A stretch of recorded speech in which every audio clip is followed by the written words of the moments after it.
புதுச்சேரியில் வீட்டின் கழிவறையில் விஷவாயு தாக்கி 3 பேர் உயிரிழந்த விவகாரம் தொடர்பாக சம்பவ இடத்திற்கு புதுச்சேரி முதலமைச்சர் ரங்கசாமி நேரில் ஆய்வு செய்தார். அந்த காட்சிகளையும் அவர் பேசியதையும் பார்த்தோம். தொடர்ந்து கூடுதல் தகவல்களை எமது செய்தியாளர் எழில் வழங்க கேட்கலாம். எழில், வணக்கம். தற்பொழுது உயிரிழந்தவர்களுக்கு நிவாரணம் அறிவிப்பு தொடர்பான தகவல்கள் ஏதேனும் வெளிவந்திருக்கிறதா? என்ன நிலவரம்? புதுச்சேரி ரெட்டியார்பாளையம் தொகுதிக்குட்பட்ட புதுநகர் பகுதியில் கழிவுநீர் சுத்திகரிப்பு நிலையத்தில் இருந்து வெளியேறிய விஷவாயுவின் காரணமாக கழிவறைக்கு சென்ற அப்பகுதியைச் சேர்ந்த 3 பேர் இன்று காலை உயிரிழந்தனர்.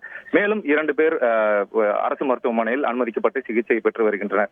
மேலும் விஷவாயு மேலும் தாக்காமல் இருப்பதற்காக இப்பகுதியில் உள்ள அனைத்து மக்களையும் வீடுகளில் இருந்து வெளியேற்றினர். தொடர்ச்சியாக சுகாதாரத்துறை, தீயணைப்புத்துறை, பொதுப்பணித்துறை உள்ளிட்ட அதிகாரிகள் தொடர்ச்சியாக இப்பகுதியில் ஆய்வு மேற்கொண்டு வருகின்றனர். மேலும் விஷவாயு தாக்காமல் இருப்பதற்காக சாலையில் நடுவே உள்ள சாக்கடைகள், அதாவது பாதாள சாக்கடையில் மேல்புற அந்த ஸ்லாபுகளையும் அகற்றி விஷவாயு வெளியேற்றினர். தொடர்ச்சியாக இப்பகுதியில் பல்வேறு அமைச்சர்கள், அரசு துறை அதிகாரிகள் தொடர்ச்சியாக ஆய்வு மேற்கொண்டு வரும் நிலையில் தற்பொழுது சற்று முன்பதாக முதலமைச்சர் ரங்கசாமி இந்த விஷவாயு தாக்கி உயிரிழந்த 3 பேர் அந்த பகுதியை ஆய்வு செய்தார். மேலும் பாதிக்கப்பட்ட பகுதி மக்களை சந்தித்து ஆறுதல் கூறினார். தொடர்ச்சியாக இப்பகுதியில் மேலும் இது போன்ற சம்பவங்கள் நடைபெறாமல் இருப்பதற்கான நடவடிக்கை எடுக்க வேண்டும் என முதலமைச்சர் ரங்கசாமியிடம் இப்பகுதியை சார்ந்த பொதுமக்கள் கோரிக்கை வைத்தனர். இதனை ஏற்றுக்கொண்ட முதலமைச்சர் ரங்கசாமி தொடர்ச்சியாக இப்பகுதியில் நடைபெற்று வரும் இந்த சம்பவத்தை கவனத்தில் கொண்டு வருவதாகவும், மேலும் விஷவாயு தாக்கிய சம்பவம் தொடர்பாக பொதுப்பணித்துறை அதிகாரிகள் விசாரணை நடத்தி வருவதாகவும் பொதுமக்களிடம் தெரிவித்தார். மேலும் இந்த விஷவாயு தாக்கி உயிரிழந்த 3 பேரின் குடும்பத்திற்கும் நிவாரண நிதி வழங்கப்படும் எனவும் தெரிவித்துள்ளார்.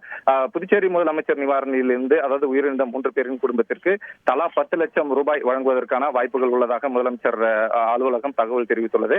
எனவே உயிரிழந்த 3 பேரின் குடும்பத்திற்கு தலா 10 லட்சம் வழங்குவதற்கான வாய்ப்புகள் உள்ளது.